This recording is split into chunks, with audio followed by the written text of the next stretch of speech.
Paz e bem, meus irmãos. Hoje eu estou aqui novamente, né, com o nosso Provérbios. Estamos no capítulo 2, e aí eu espero que vocês estejam gostando, né, desse modelo aqui comentado do Provérbios. Vamos começar então, para não ficar tão longo, né? Eu estou tentando colocar todo dia às 7 horas da manhã. Que aí eu acho que a pessoa já acorda, já toma o café dela ali, escutando, né? Quem quiser. E aí eu vou começar aqui, tá? Capítulo 2. Meu filho, se receberem minhas palavras e esconderes contigo os meus mandamentos, aí tem a polêmica dos mandamentos, né? Muitos acham que é só os dois, né, que Jesus falou. Amar a Deus sobre todas as coisas e ao próximo como a si mesmo. Ou se é os 10 mandamentos de Moisés. Eu acho que a base dos 2 mandamentos é a base, né? É os 10 mandamentos, né? Porque o que você não quer que faça, o que você quer, o que você não quer que faça com você, você não vai fazer com os outros.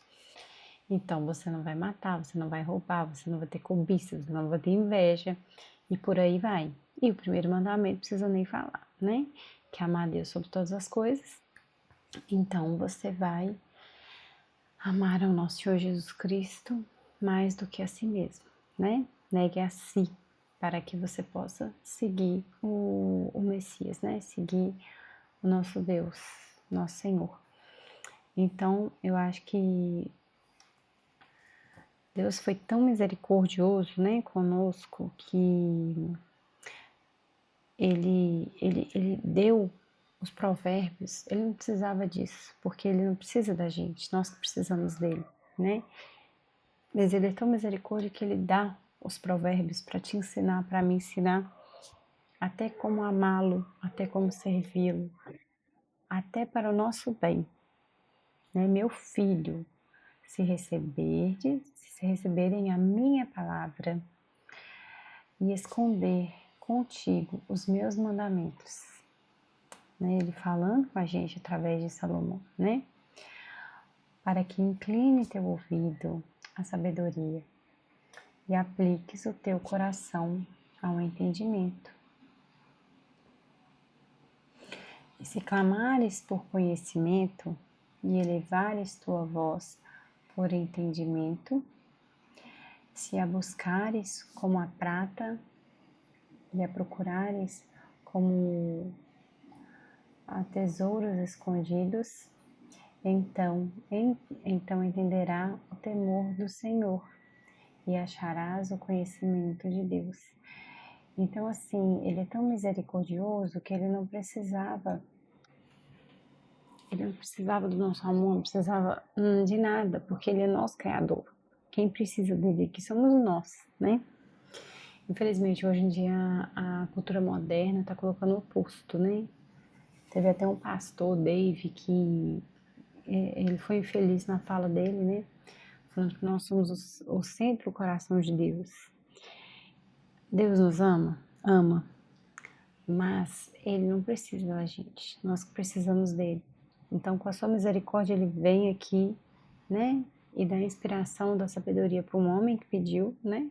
Que aqui tá falando que a gente tem que pedir a sabedoria, pedir o entendimento, verbalizar, igual o Humberto falava, né, meu esposo? Oração, ora, ação. Então você tem que também estudar, orar, pôr em ação, né? Não adianta a gente pegar uma coisa assim e ficar só esperando, né? A gente tem que ter uma ação para que as coisas também venham, né? A gente pede a Deus um emprego, por exemplo, mas aí a gente vai procurar, né? Porque ficar em casa esperando não vai abrir portas pra gente. Aí aqui continua, né? No versículo 6. Porque o Senhor dá a sabedoria da sua boca, vem o conhecimento e o entendimento. Ele reserva a perfeita sabedoria para os justos.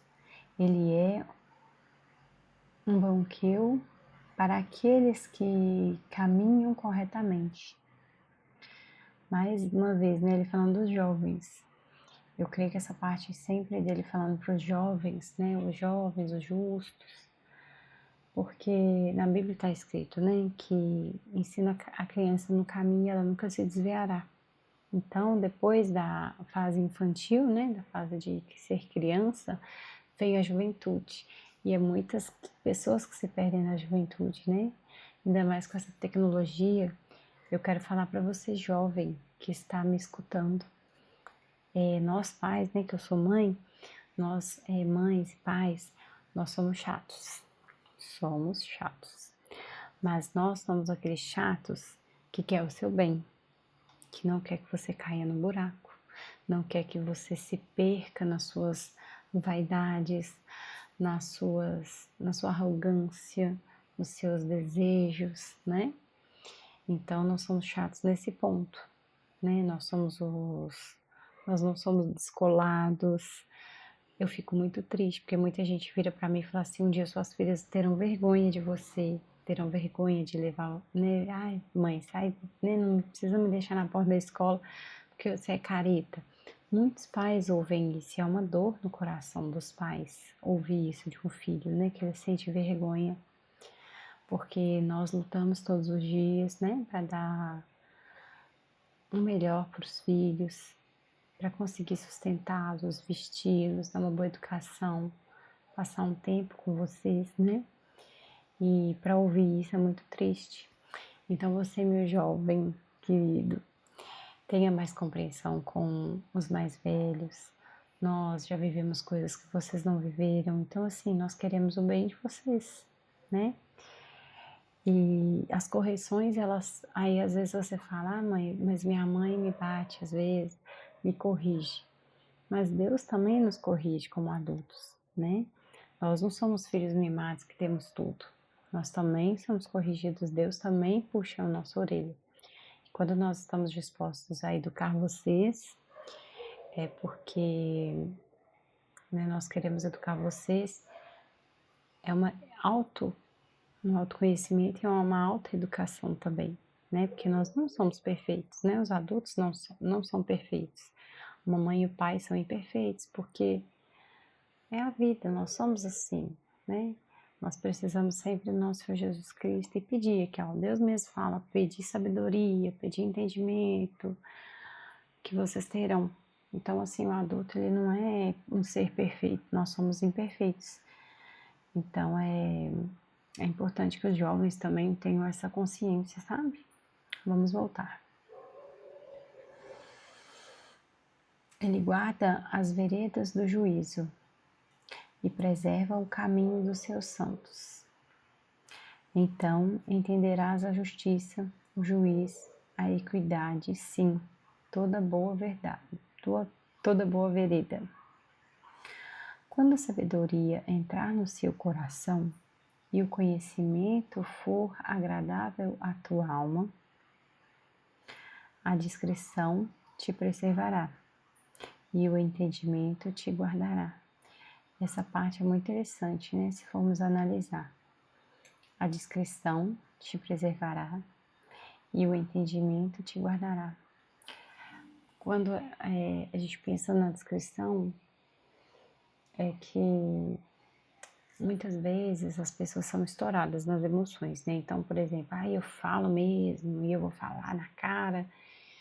Então, quando a pessoa é mais discreta, mais reservada, ela pensa mais antes de falar, né? Ela se protege, protege o outro e evita contendas, né? Isso é muito importante, o ser humano ter esse domínio próprio. E o entendimento te guardará.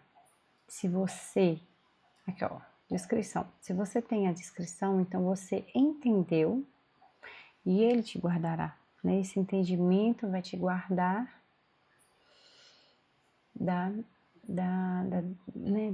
do vexame, das coisas que a vida vai pregando a peça na gente, né? Para te livrar do caminho do homem mau, do homem que fala coisas perversas, que deixam as veredas da retidão, para andares pelos caminhos das trevas, que se regozijem de fazer o mal. e se deleitam com as perversidades dos maus, cujas veredas são tortuosas e são perversas em seus caminhos. Eu tenho que marcar assim, ó, para eu ver onde que eu tô.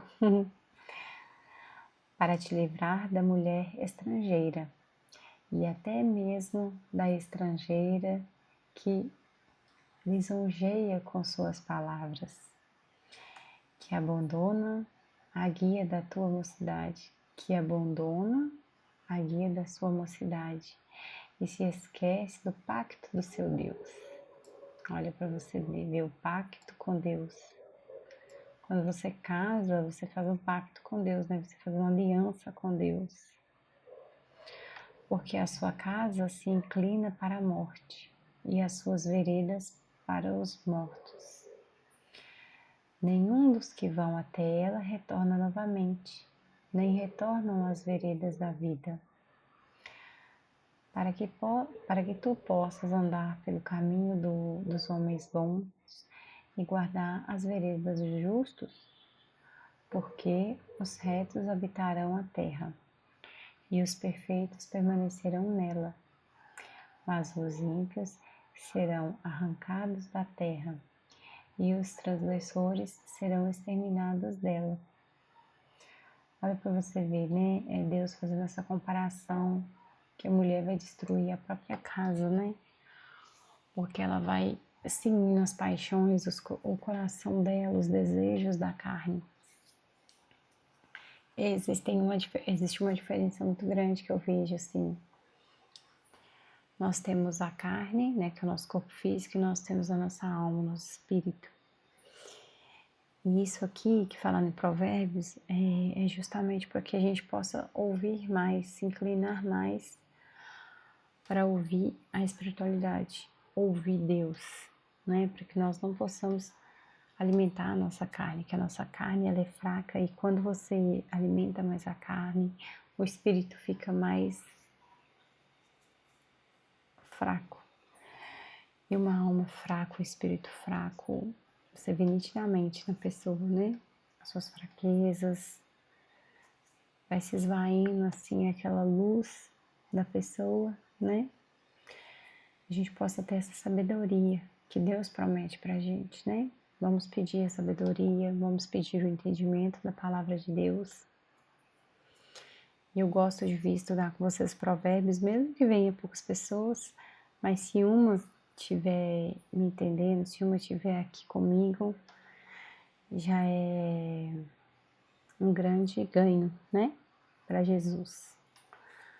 Porque esses ganhos aqui, eles são espirituais, eles são de Jesus. Então, Provérbios é um livro de sabedoria, um livro que mostra na prática todos os erros que nós não devemos cometer, né? Que a gente possa ter entendimento, tá bom? E que nós possamos ir para o céu, né? Na nossa esperança em Jesus, para que Ele nos guarde, nos busque. E é isto, tá bom? Muito obrigada por tudo, paz e bem.